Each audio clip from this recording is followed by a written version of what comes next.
Assalamualaikum warahmatullahi wabarakatuh. Halo semua, perkenalkan saya Nurul Makfirah dengan NIM 240705134. Di video ini saya akan menjelaskan program Java yang saya buat untuk tugas mata kuliah algoritma dan pemrograman.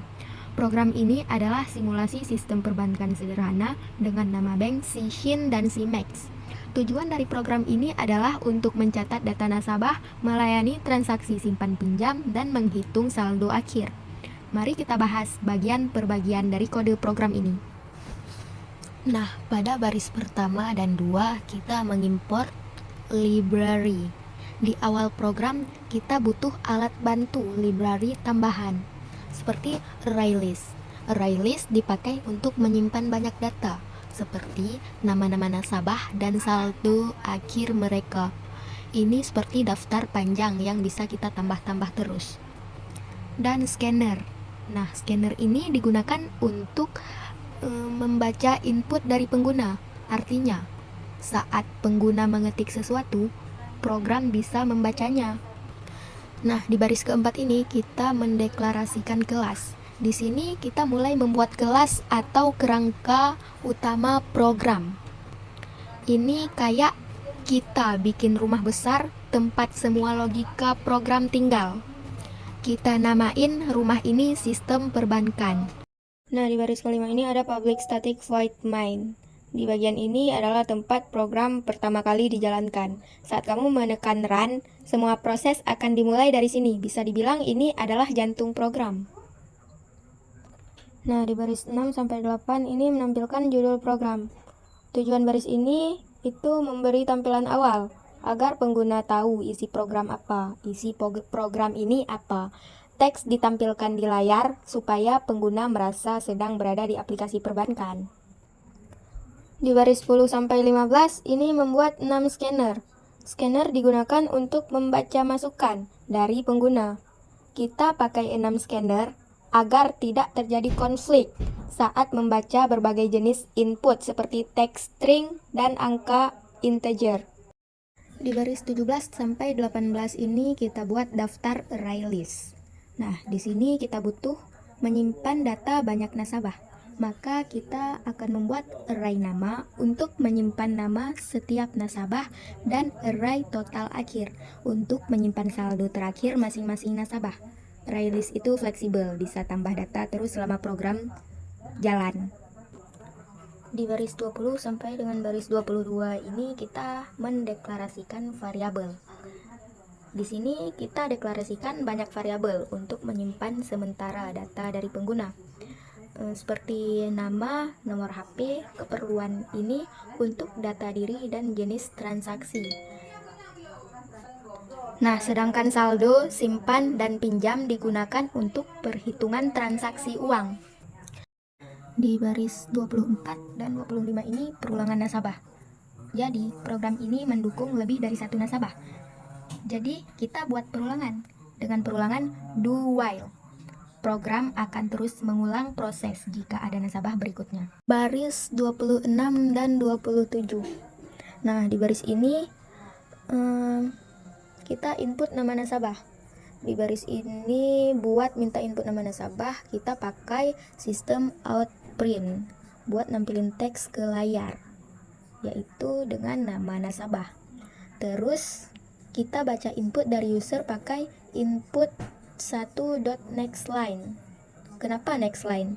Karena dia bisa baca seluruh baris, termasuk kalau ada spasi. Misalnya namanya Nurul Makfirah, itu tetap kebaca semua. Nah, di baris 29 ini kita simpan ke ArrayList. Setelah nama dimasukin, kita simpan ke array nama, yaitu sebuah ArrayList yang kita siapin sebelumnya. Jadi, setiap nasabah yang masuk, namanya bakal disimpan, kayak list pelanggan gitu. Lalu di baris 31 dan 32 ini kita input nomor HP. Setelah nama kita minta input, kita minta nomor HP. Di baris ini kita pakai 2 tab /t biar tampilannya tetap rapi, sejajar gitu. Terus kita pakai input 1.nextLine lagi karena Nomor HP biasanya kita anggap sebagai teks, soalnya bisa aja diawali 0 atau pakai tanda plus untuk kode negara, kayak plus 62, dan kita nggak mau itu diubah jadi angka biasa. Nah, di baris 34 dan 35 ini kita input saldo awal. Kita minta saldo awal si nasabah ini. Nah, ini kita baca sebagai angka. Jadi kita pakai input 2.next integer. Kenapa pakai input 2 dan bukan input 1 lagi? Karena kalau kita campur-campur next integernya dan next line-nya di scanner yang sama, kadang Java suka bingung nih. Dia ninggalin new line, yang ninggalin atau yang bikin input berikutnya langsung loncat. Makanya biar aman, kita pakai dua scanner terpisah, satu buat teks input 1 dan satu buat angka input 2. Nah, selanjutnya di baris 37. Di sini pertama kita bikin variable loop dan kita kasih nilai awal 0 sama kayak sebelumnya. Ini bisa dipakai nanti buat ngatur jumlah perulangan atau sekedar nyimpen nilai sementara. Di baris 38 kita pakai perulangan do while lagi nih, supaya isi dari blok kode di dalamnya pasti dijalankan minimal 1 kali, walaupun nanti kondisinya false. Nah, di baris 40 sampai 42 di sini kita tampilin garis batas dan input keperluan.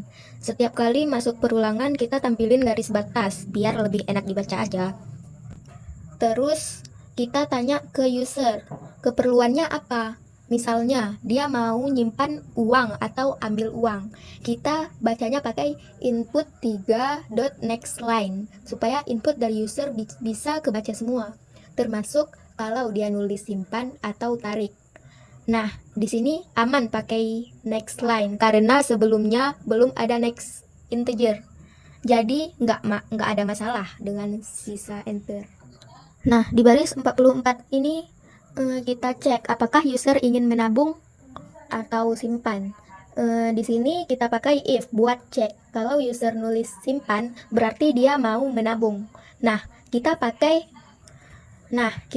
equal signor case biar nggak peduli huruf besar atau kecil.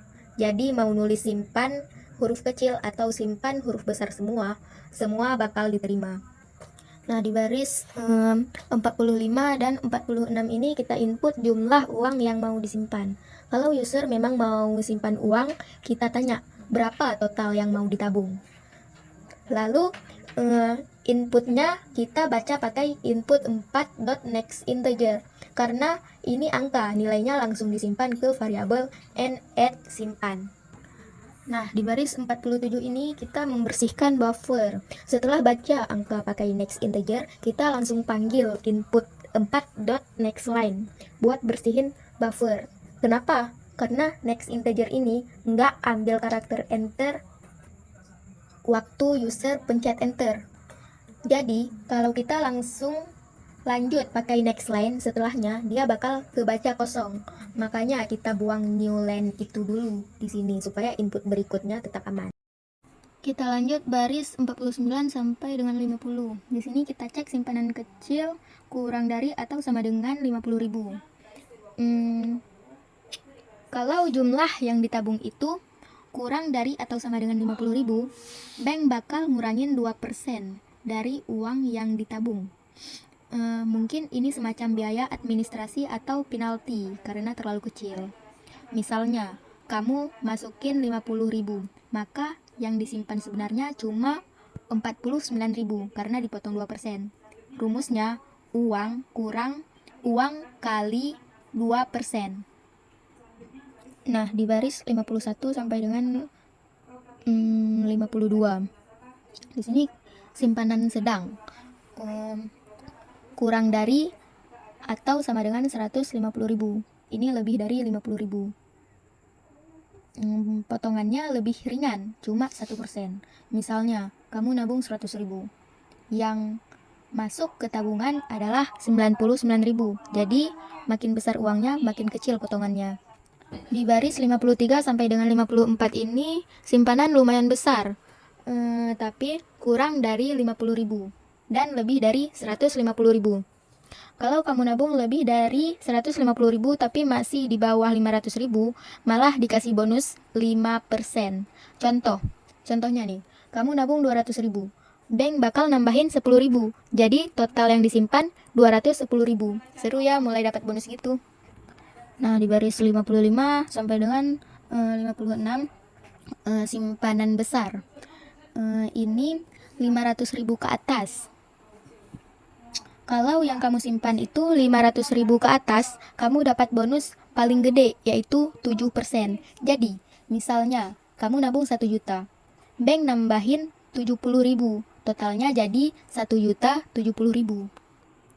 Nah, di baris 58 ini update total simpan. Setelah dihitung, nilai simpan yang sudah dipotong atau ditambah bonus ditambahkan ke total simpan. Variabel total simpan ini bisa dibilang saldo tabungan total kamu di sistem ini. Lalu di baris 60 ini adalah else dari perintah sebelumnya. Bagian ini adalah lanjutan dari if sebelumnya. Jadi, kalau keperluan nasabah bukan simpan, kita anggap dia mau meminjam uang. Makanya masuk ke blok else ini. Di sini logikanya bisa kita kembangkan untuk mengatur proses pinjam uang. Nah, di baris 61 ini kita tanya jumlah pinjaman. Pertama, kita tampilkan pertanyaan ke user, berapa total pinjam? Kita pakai tab /t supaya tampilannya tetap rapi. Di sini kita minta user input jumlah uang yang mau dipinjam. Nah, di baris 62 ini kita ambil input jumlah pinjamannya. Setelah user masukin jumlahnya, kita baca inputnya pakai next integer dari input 4. Kenapa input 4? Karena kita pisahin scannernya khusus buat baca angka, biar nggak ganggu input teks. Nah, di baris 63, di sini kita bersihkan buffer input. Setelah pakai next integer, kita langsung pakai next line buat membersihkan buffer. Ini penting karena next integer nggak ngambil enternya, seperti yang kita jelaskan di awal tadi tentang membersihkan buffer input. Nah, di baris 65 sampai dengan baris 72 ini kita hitung potongan pinjaman bunga. Jadi gini logikanya. Bank kasih bunga atau potongan berdasarkan besar kecilnya jumlah pinjaman. Kita mulai dari yang paling kecil. Kurang dari 500.000 kena 5% potongan. Contoh, kita pinjam uang 400.000, dipotong 5%. Yang diterima 380.000. Kalau kita pinjam 500.000, 1 juta, 500.000 sampai dengan 1 juta, kena potongannya 11%. Contoh, kita pinjam uang 1 juta. Jadi potongannya 110.000. Jadi yang diterima 890.000. Dan jika kita pinjam 1 juta, dari 1 juta sampai dengan 7 juta, kena potongannya 15%. Jika di atas 7 juta juga masih 15%. Nah, di baris 74 ini kita tambahkan ke total pinjaman. Nilai pinjam yang sudah dipotong tadi langsung kita tambahin ke total pinjam. Jadi, total pinjam ini adalah total semua pinjaman nasabah selama sesi jalan. Nah, di baris 76 dan 77 ini input lama angsuran berapa tahun gitu misalnya. Kita minta user masukin berapa tahun mau dicicil. Misalnya, user ketik 2, berarti 2 tahun, atau bisa juga 1,5 tahun. Karena kita pakai next double, jadi inputnya bisa desimal, bukan cuma bulat. Nah, di bagian 78 ini kita membersihkan buffer, sama seperti yang kita jelaskan di membersihkan buffer di sebelumnya tadi. Nah, di baris 80 sampai dengan 85 ini potongan berdasarkan lama angsuran. Apa maksudnya? Di sini kita menghitung jumlah pinjaman yang disetujui lagi, tapi berdasarkan lama angsuran. Angsuran itu maksudnya jangka waktu pengembalian, bisa setengah tahun, 1 tahun, atau lebih dari itu. Nah, kalau user pilih setengah tahun nih, artinya dia mau cicilnya cepat, cuma 6 bulan. Karena cepat, bank cuma ngasih potongan 1,5%. Misalnya, kita pinjam uang 1 juta, maka akan dipotong 15.000. Jadi, kita terima 985.000. Kalau kita pinjam 1 tahun, cicilan agak lama, potongan bunga juga naik jadi 2%. Misalnya kita pinjam 1 juta, potongannya 20.000, jadi kita terima 980.000. Kalau kita pinjam lebih dari 1 tahun, kalau nasabah pilih cicilannya lebih dari 1 tahun ini, bank ngasih potongan yang lebih tinggi, jadi 5%. Logikanya, makin lama pinjamannya, makin besar resikonya, jadi bunganya pun naik. Nah, di baris 88 ini, kita tambahkan ke total pinjam. Setelah dihitung berdasarkan waktu angsuran, nilai angsuran ini ditambahkan lagi ke total pinjam. Jadi, total pinjam nasabah ini termasuk potongan dari jumlah pinjaman awal dan juga dari jangka waktu cicilan. Nah, di baris 91 ini kita menghitung total akhir saldo. Terakhir, kita hitung total akhir saldo nasabah. Ini adalah uang yang sebenarnya dimiliki nasabah sekarang. Rumusnya, saldo awal ditambah total yang dia tabung setelah bonus atau potongan dikurang total pinjaman setelah semua potongan. Misalnya saldo awal 100.000, total simpan 300.000, dan total pinjam 120.000. Maka total akhir 100.000 ditambah 300.000 dikurang 120.000. Maka hasilnya 280.000. Nah, di baris 93 ini kita cetak garis pemisah. Ini kita tambahin garis pemisah lagi. Ini tujuannya simple aja, biar tampilan output di konsolnya lebih rapi dan enak dilihat. Nah, di baris 94 ini kita tanya ke user, mau lanjut input data lagi. Terus kita tanya ke user, ada keperluan lagi. Artinya, apakah kamu mau masukin transaksi baru lagi? Bisa simpan, tarik, atau pinjam lagi. Biasanya user bisa jawab iya kalau mau lanjut, atau tidak kalau udah selesai. Di baris 95 ini kita ambil jawaban dari user. Jawaban dari pertanyaan tadi kita simpan ke variabel n at keperluan. Kita pakai input 6.nextLine karena kita mau baca input berupa teks penuh, bukan angka. Dan karena pakai scanner khusus input 6, buffernya aman, gak ketimpa sama input sebelumnya. Nah, di baris 97 ini, tujuan dari baris ini adalah kalau user jawab ya saat ditanya ada keperluan lagi, maka kita ingin program mengulang proses transaksi dari awal lagi. Nah, karena kita pakai struktur do while, kita nggak perlu nulis apa-apa di dalam if ini, karena dengan tidak menaikkan nilai loop, perulangan akan tetap lanjut otomatis. Nah, di baris 99 dan baris 100 ini else dan loop plus artinya keluar dari perulangan. Kalau user jawabnya bukan ya, pas kita tanya ada keperluan lagi, berarti dia nggak mau input lagi.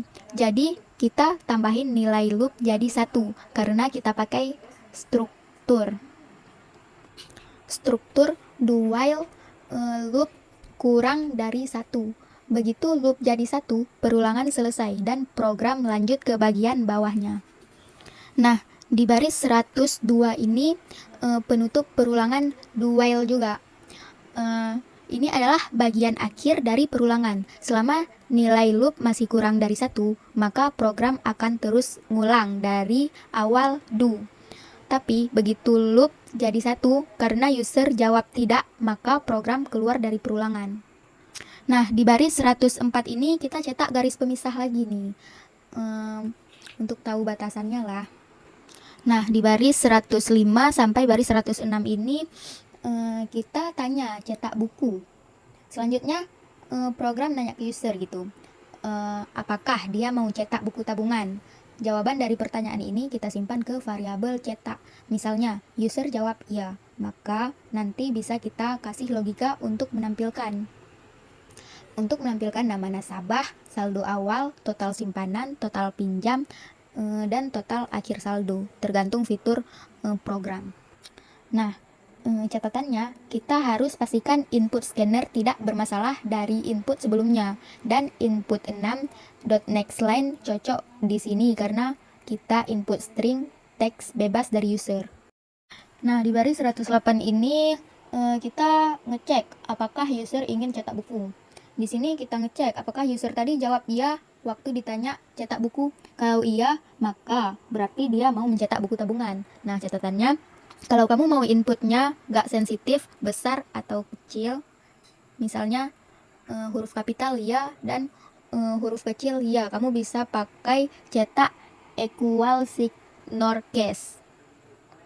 Nah, di baris 109 ini kalau cetak potong biaya 5.000.